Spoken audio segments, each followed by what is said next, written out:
Okay, real quick. Today, I want to talk briefly, about keyboards. I get asked all the time, what kind of keyboard do you have, Kevin? What kind of keyboard?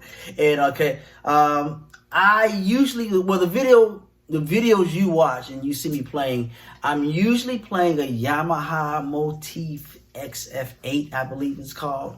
But on today, check me out. Look at that. Okay, you can't see it now. But this is my Yamaha. I purchased this at Best Buy, y'all. At Best Buy, probably, maybe even over 20 years ago. It may be that old.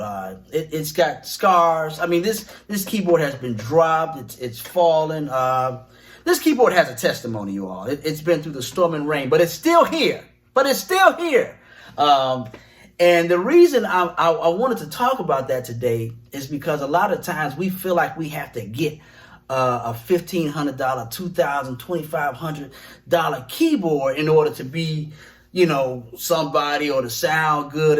And that's just not the case. And especially if you are starting playing, I strongly recommend you don't go out the gate buying a $2,000 keyboard.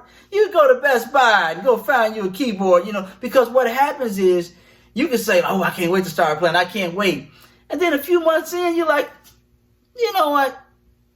I don't think I like the piano. Let me go take some karate classes. It happens. So, but now you're stuck with this $2,500 keyboard when you didn't have to do that. Now, if you have the money and you just want to get keyboards like that, that's great. But there's nothing wrong with keyboards like this. And I just want to stress, like this keyboard in particular, it's small. An advantage is it has speakers on top of the keyboard. A lot of the higher end keyboards, they don't have speakers on there. You have to plug it up into an amp or something. So that's more stuff you got to bring. You got to have this plug, this and that. If you're in a small room or something like that, all you need is this little keyboard right here. And the other real cool thing about this, and this is for the fellas, it's so light, because it's not a higher end keyboard, so you can just grab this keyboard. You can grab it with one hand and see all the ladies. They see you picking up the keyboard and they're like, oh, look at him. He's so strong. And you just, they don't know it's a little cheap keyboard, but they don't have to know. You walk around there and hey, I'm just strong like that. We're sitting here with my Yamaha. So this keyboard, this is a Yamaha PSR 540. Again, I bought this years ago. And it's funny, the last 2 weeks I played at a church and the organ acting real funny. I pulled out another one of my really old keyboards and I've been holding the service down, man. And again, this keyboard probably costs about $250, $300 nowadays. And it's been doing the job. So again, if you just need something for the house, you need something to learn music on, but you don't have the money for it, or Nord. I see Nord. I see Nord. Everybody wants Nord or Motif or this, a Phantom, a Jupiter, or Mars. All the stuff we call keyboards now. Sometimes you don't have the money for that, and sometimes it's like, okay, do I want to get this keyboard or do I want to pay my rent? And you kind of need a place to stay. So you might want to go and pay the rent, So again, you don't have to have all those higher end keyboards all the time. I can't tell you how many times I've seen drummers and they set up and oh man, just they had 8 or 9 cymbals. They got the double kick drum going on. They got 2 snares set up. Drum bag. It's 72 sticks in the drum bag. You're like, oh.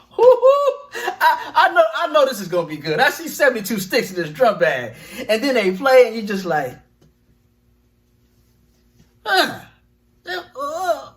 okay. But then somebody else, you see them play, all they have is a kick drum, a hi-hat, and a snare. They don't have a crash cymbal ride, none of all the fancy cymbals. They don't have toms. But that stuff sounds so good, and it's just a reminder that it's not about, what you have or this or that or the name brand or I got a whole lot of this. I'm sitting up here, I got 5 keyboards set up right here. No. Now again, if you have the money, do your thing. And please understand when it comes to the keyboards, when it comes to those higher end keyboards, they cost so much because they're used for so many different things. You know, they have the different sounds, the sound quality, but then they're used for programming and sequencing. I mean, so that's what they're used for. But a lot of us, all we want a keyboard for is to play piano. we might want to put some strings on there or something like that, but we're not going to go that deep into it. So if that's the case, then you may not need to be, spending $3,000 on a keyboard. I'm just trying to help you out. I'm just trying to help you out, okay?